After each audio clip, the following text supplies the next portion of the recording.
तो हेलो दोस्तों, आपका स्वागत है हमारे यूट्यूब चैनल ABS क्लासेस में।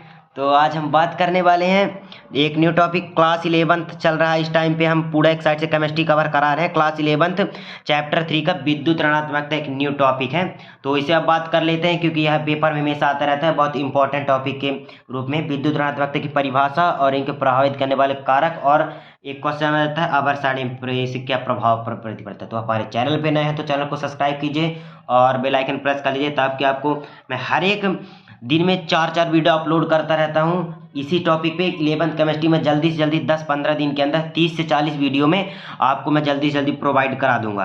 पूरे हर एक टॉपिक को एक साइड से कवर करते जो इंपॉर्टेंट है और जो हमेशा पेपर में आते रहते हैं।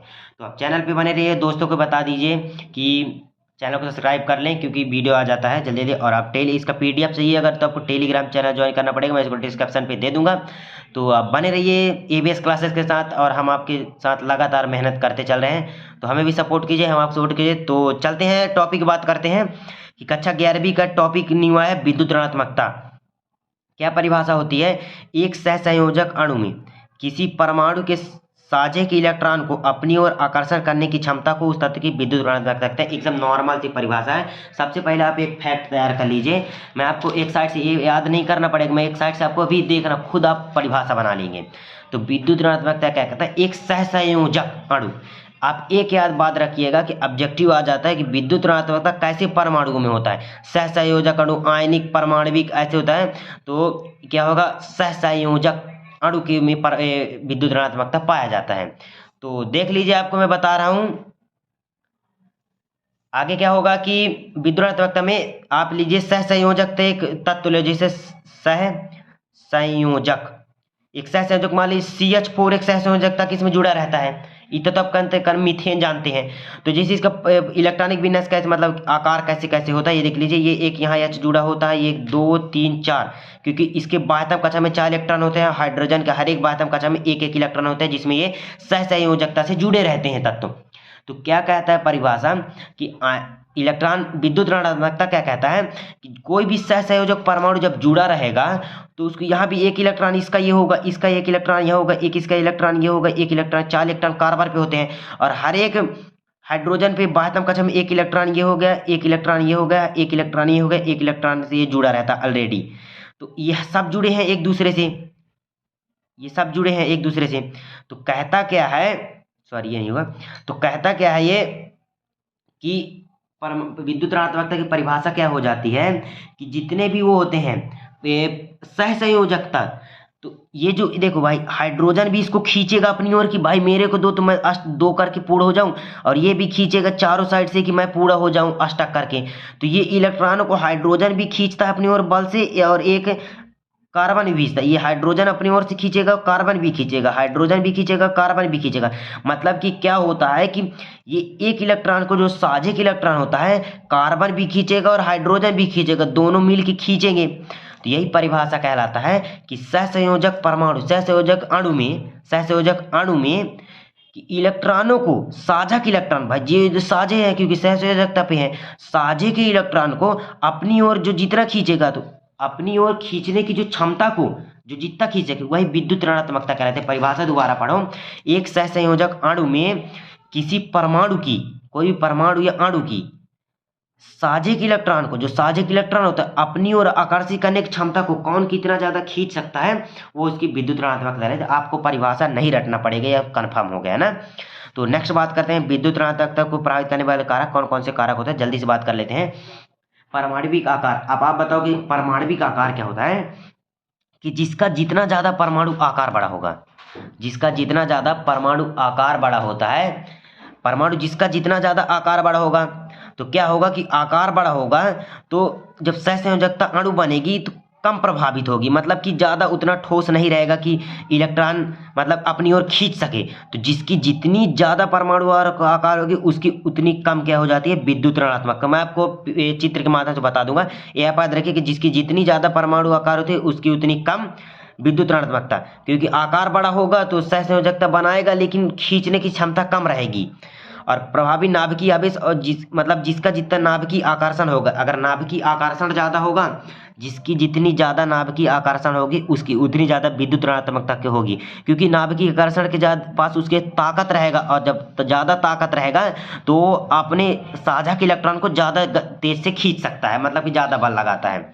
और क्या हो जाए, ऑक्सीकरण संख्या क्या होती है कि ऑक्सीकरण में क्या होगा, उच्च ऑक्सीकरण अवस्था में विद्युत ऋणात्मकता उच्च होती है।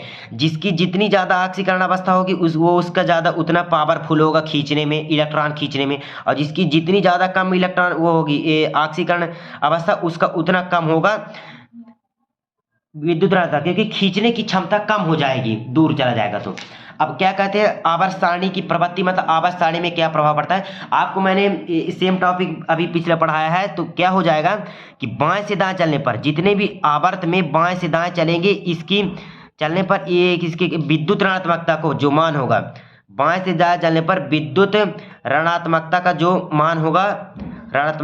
मान होगा, बढ़ती जाती है बाएं से दाएं चलने पर, और ऊपर से नीचे चलने पर क्या होती जाती है, घटती जाती है। मैं आपको इसको चित्र के माध्यम से बता रहा हूं, अभी सामने बता चुका। आप मान लीजिए एक ऐसा चित्र बना लीजिए, एक ये गोला, इससे आप बाएं से दाएं चलने पर थोड़ी आकार में छोटा करते चलना, और नीचे चलने पर थोड़ी आकार में बड़ा करते चलना। ये हो जाएगा आपका एक चित्र हो गया। तो ये बाएं से दाएं हो गए, और ये ऊपर से नीचे चलने। तो आवर्त सारणी में विद्युत ऋणात्मकता कैसे इफेक्ट, कैसे प्रवृत्ति, कैसे प्रभावित करता है, वो चीज मैं आपको समझा रहा हूं। तो बाएं से दाएं चलने पर आप सोचो कि बाएं से दाएं जब चलेगा, बाएं से दाएं चलेगा तो परमाणु आकार छोटा होता जा रहा है। जब परमाणु आकार छोटा होगा तो इसके अंदर भाई एक मतलब कि सिकुड़ने की, परमाणु को आप दूर दूर इलेक्ट्रॉनों को खींचने की क्षमता हो जाएगी, क्योंकि बाह्यतम कक्षा में जितने ज़्यादा इलेक्ट्रॉन होंगे, तो अगर नाभिक मतलब छोटा आकार होता जाएगा, उतना ज़्यादा पावरफुल होते जाएगा, उतने ज़्यादा अपने इलेक्ट्रॉनों को बांध के रखेगा। अब जब ज़्यादा इलेक्ट्रॉन को बांध के रखेगा तो कोई सहसंयोजकता वाला दूसरा परमाणु आएगा तो वो आसानी से इससे नहीं खींच पाएगा इलेक्ट्रॉन, मतलब कि ये दूसरे से खींच सकता है, बल्कि जिसे मैं आपको अभी समझाया हूँ, CH4 एक सहसंयोजक हो गया जैसे। तो ये जितने भी इलेक्ट्रॉनों को सहसंयोजकता इलेक्ट्रॉनों को अपनी अपनी और जितने भी ज़्यादा जो पावरफुल खींचेगा वही उसकी विद्युत ऋणात्मकता कहलाती है।